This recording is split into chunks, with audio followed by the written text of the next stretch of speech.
தலை குனிவதில்லை. பார்க்கும் கண்கள் பணிய வேண்டும், பாவை உலகம் மதிக்க வேண்டும்.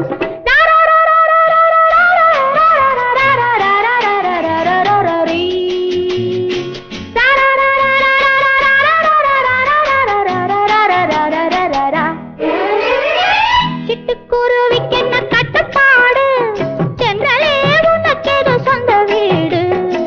உலகம் முழுதும் பறந்து பறந்து ஊர்வலம்